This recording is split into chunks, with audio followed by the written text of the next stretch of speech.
Welcome back, everybody. It is February, and that means that it is National Cancer Prevention Awareness Month, and we have some practical steps to reduce your cancer risk to get to now and some affordable strategies that we can put into place to stay healthy. So joining us to discuss this is cardiologist and chief scientific officer at the wellness company, Dr. Peter McCullough. Dr. McCullough, welcome back. Thank you.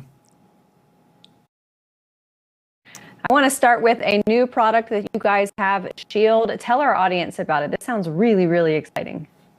Yeah, well, Dr. Kelly Victory, who's on our chief medical board, she's a cancer survivor herself, and so she had a great interest in trying to assemble the most powerful set of botanicals, both medicinal and culinary herbs, where there are scientific data to support the notion that, they raise our defense systems against cancer. And so it's a system. Shield is 3 soft gels a day, and they contain a lot of extracts of culinary herbs, olive leaf and oregano and garlic. And then it's also a drink, and the drink is able to deliver high doses of various medicinal mushrooms and other anti-cancer ingredients.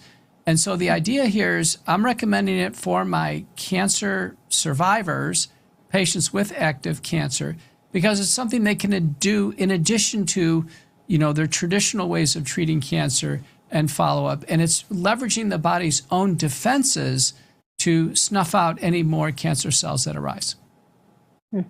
Yeah, it's so important. I want to get into the oncology signals we seem to have in the post-COVID era. I have lost more friends and family members in the last 2 years to cancer, people in their 40s and 50s that were perfectly healthy, and then suddenly had a turbo cancer that took them out in a few short weeks or months. What are we seeing and learning from that? I know you had a really phenomenal conversation the last couple of days on your show with the Brown University cancer researcher, but there seems to be a clear signal emanating from the data. There is Dr. Wafiq El-Diri. He was on Focal Points, but he's published a paper in his own journal, OncoTarget, summarizing all the cancers that have risen through the pandemic. And in short, he thinks most of the risk is due to the spike protein, which we get in our body from the infection or from the vaccine. The spike protein drops our defenses against cancer. So if a cancer is beginning to form, and this is through the time of the pandemic, that's the reason why these cancers are more severe and they proceed at a more rapid rate. So, our responses for this are clearly the spike detoxification, and Wellness Company was the first to have a product specifically for that.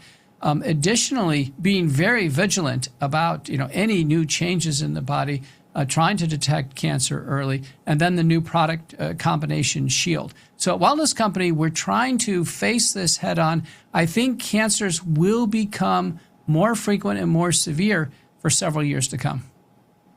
Wow. Dr. McCullough, it seems like there's so much conversation dedicated to treating cancer, but when it comes to the front end of it, preventing cancer, other than stay out of the sun and don't get sunburned, you don't really hear a lot of ways to prevent it. Why is that?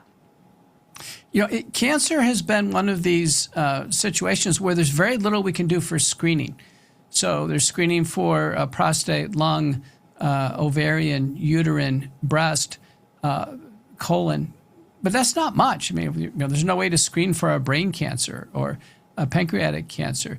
So I'd like to see the National Cancer Institute move into genetics. I think the big step would be, having predictive cancer genetics so we can know what's, in store for us, and then, various interventions. So, for instance, naturopathic doctors have told us about cancer prevention diets. There's a way to orient the diet to be, protective against cancer, just like a diet that's protective against the development of heart disease. But you're right, we need to get into the mindset of preventing cancers and not just early detection and treatment.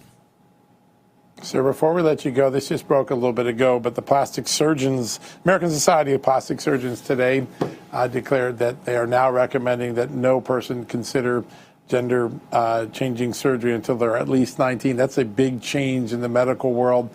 Obviously, that is something that the Trump administration has been advocating. Great Britain, I think, did it a couple of years ago. Just get your reaction to that news that just came out a little bit ago. It's on the heels of a lawsuit. There was a malpractice lawsuit where there was a big award to a plaintiff, a 16-year-old girl who was seduced into changing her gender. She had a mastectomy and probably other treatments that she regretted. And age 22, she filed a lawsuit, and she prevailed. And now there's a big payout. I think malpractice companies are going to drop doctors and hospitals that do transgender surgery. I mean, the American Society of Plastic Surgery immediately changed their stance. A day after this lawsuit was, the verdict was announced, John. I hate to say it, but it wasn't morals, ethics, wasn't rational scientific conversation. It was actually a lawsuit that's probably going to change, turn the tide on this transgender madness. Pure that economics. was not following the science. That was following the money. Amazing. Cardiologist and Chief Scientific Officer over at the wellness company, Dr. Peter McCullough. Always a pleasure having you with us, sir. We learned so much from you. Love having you on. Thank you. All right, everybody. And to our viewers, if you are interested in any of those products that we just discussed, go over to www.twc.health/justnews today, and you can order. That's twc.health/justnews, and use the promo code JUSTNEWS to save 10%. We're going to take a break. We've got one more segment on the other side.